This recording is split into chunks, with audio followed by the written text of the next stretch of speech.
He continues to dominate the transfer portal and the recruiting trail as he picked up Efton Reid yesterday. It was official. Papers came through.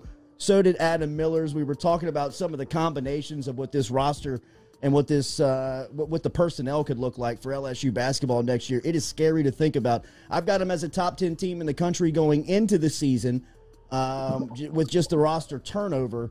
It must be exciting from the head coach's standpoint, and he is joining us now here on the Jordy Culotta Show. As always, Phil's Oyster Bar brings us our conversation with William Wade. Willie is here this morning. Good morning, sir. How are you? I'm doing well. How are you? You're doing really good, my man. Officially, Efton Reid and Adam Miller are now Tigers. What does that say? What does that do for your roster from your standpoint? Well, it certainly completes, it gives us a complete roster at this point. I'd still, if we could add one more versatile piece, I'd still look to do it if it was an upgrade. But as of now, I feel like we've got a very, very good roster that can compete in the top of the SEC and can compete with most teams nationally. Yesterday, Efton, getting Efton was huge, and Kevin Nickelberry, my assistant, he did an unbelievable job recruiting him. But we just had, that's been the difference for us. We just haven't had that type guy, especially a versatile guy, a guy who can score in the low post, guy who can play on the perimeter. He can switch defensively. He moves really, really well for as big as he is. We just haven't had that the last 2 years, and that's been the difference. And from when we won the league a couple, 2-3 years ago, and coming in second and third, and I'm sick of coming in second and third. I want to get back to winning it. So, so that was a huge piece that we just haven't had. It seems like the prospect that you have been trying to replace that's been keeping you up at night has been Kavell Bigby Williams. Is Efton Reid it? Well, he's different than Kavell. We need Kavell, Nas, Wap, anything, any of the above, a combination of the three, whatever. We just need some size, somebody who can protect the rim a little bit. And so that's been our biggest issue. And we have, we got Efton and Jarrell Colbert now, a freshman. He's one of the top 5 shot blockers in high school basketball. And so, he's somebody that can come in and help us protect the rim as well at 6'10". So, we've finally been able to address that front line issue, and everybody gets here in 2 weeks, and I'm ready to get on the court and get to work with everybody. What does Adam Miller do for you? I mean, he's the one thing he's going to help us with too is he's been a part of a high level team in terms of winning, and he sacrificed a lot for Illinois to win. You're talking about a 4-star, borderline 5-star, top 30 recruit, player of the year in Illinois, who sacrificed a ton of shots for Illinois to win. I think he's going to really help us from a leadership perspective. He's got some really good qualities to him. He puts on a youth camp back home. He's a really, really good kid. I was talking to him. I was talking to him at 9:30 last night. He had 2 workouts planned for today and different things like that. But, I think obviously he's going to help us scoring wise. He's going to be able to put the ball in the basket. He's going to be able to handle the ball. Going to be able to wheel and deal off ball screens. He likes getting others involved. I kind of showed him some, I went through some numerics with him and some analytics with him. He's like, Coach, I think I can average 4 to 5 assists a game. I had him down for about 2.5. I think I can average 4 to 5 assists a game. So he's somebody who's a complete package, will be able to score. He's a really, really good shooter. He's been in the process of changing the release point on his 3-point shot. I think, he shot 34% last year. I think he'll be a low 40s 3-point shooter this year. And he's physical, can get to the rim and score and get others involved. So very, very excited. Very excited about him. There is a student athlete in the transfer portal right now that was breaking down his options on Instagram Live with his dad, and his dad called you the Elon Musk of college basketball, said you could have been successful in any line of industry that you decided to go into, but that the fact that you're in college basketball is very dangerous just because of your smarts and your skills. Why are you having so much success in the recruiting trail right now and in the transfer portal? How are you relating to these guys where it looks like you were a step ahead of everybody else? Well, I've certainly been called much worse. So,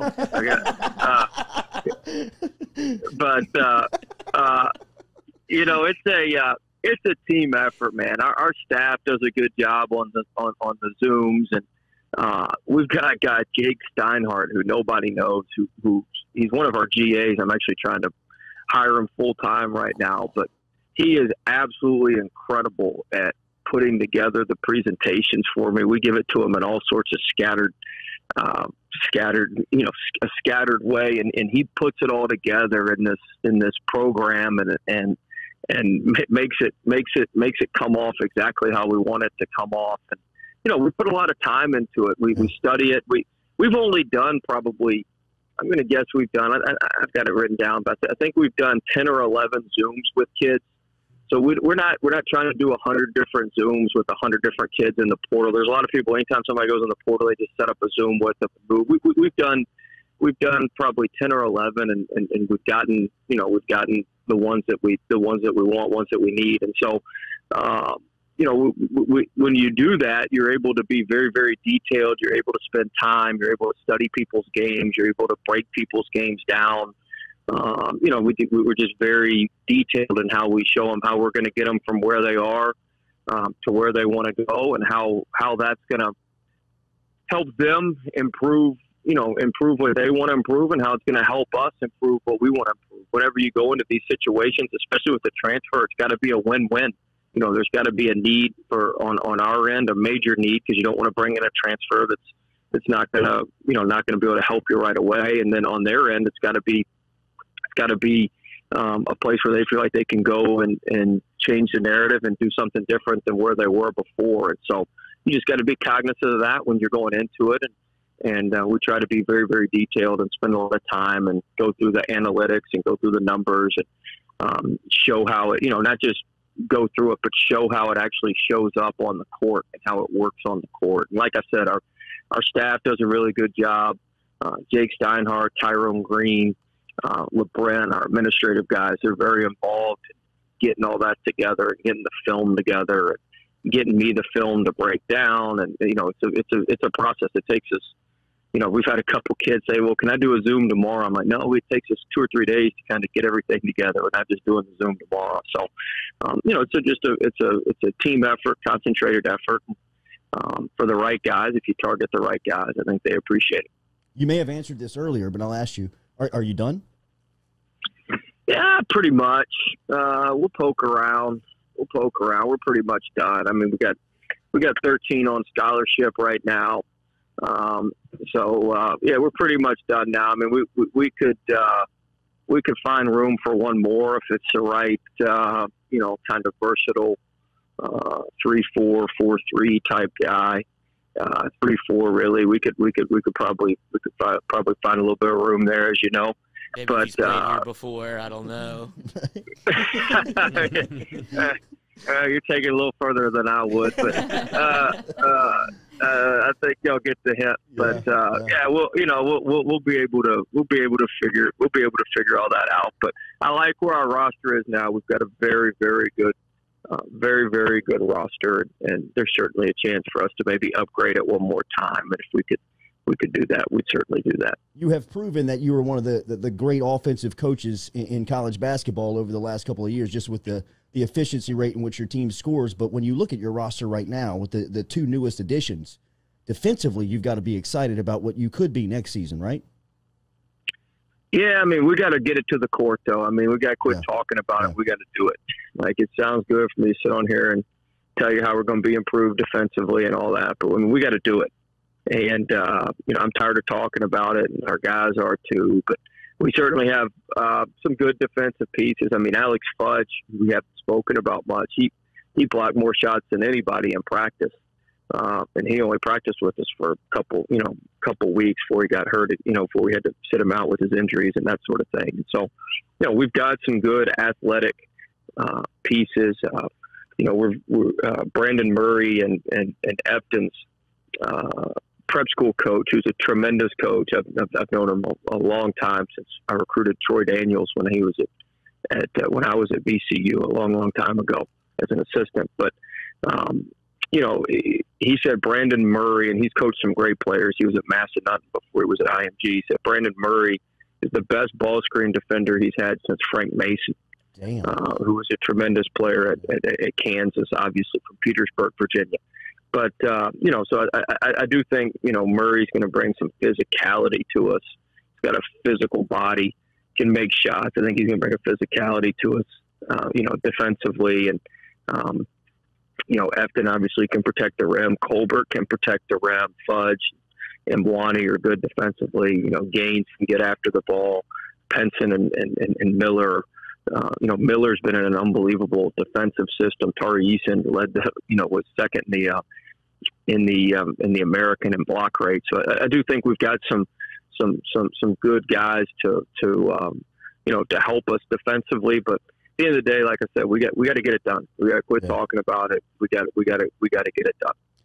Last one, I'll get you out of here. Any updated conversations from last week with Darius Days and how it's looking for him at the next level? No, he's working out right now. He's in Orlando right now working out, and I think he's going to Atlanta this week. And so I touch base, a couple of times a week. I'm in constant contact. Trendon and I were talking and texting yesterday, and Cam and I were talking and texting yesterday. Javante leaves today, so you're in constant contact with all of them, trying to because it's also good for our program. You want Cam to get drafted as high as he can get drafted. You want Trendon, so anything you can do to help those guys and encourage those guys. Trendon just finished his first week out in California and had a great week, and Cam just finished his first week and a half out there. Has been doing really, really well. Javante's been here, and he's getting ready to go out and get cranked up. So, you're in touch with all those guys and their representatives, and making sure that everything's going well. And if there's anything you can do to help out, you're trying to help out. So, we'll definitely stay in touch with Darius and help him through the process. The program and the brand is on fire right now. LSU basketball is the buzz of the sport, and Will Wade is continuing to dominate on the recruiting trail as he has his roster pretty much set for next season. As he said, 2 weeks from now, they will be on campus. Thank you as always, Coach. We'll talk again soon. Boot up. Thanks, guys. Boot up. Yes.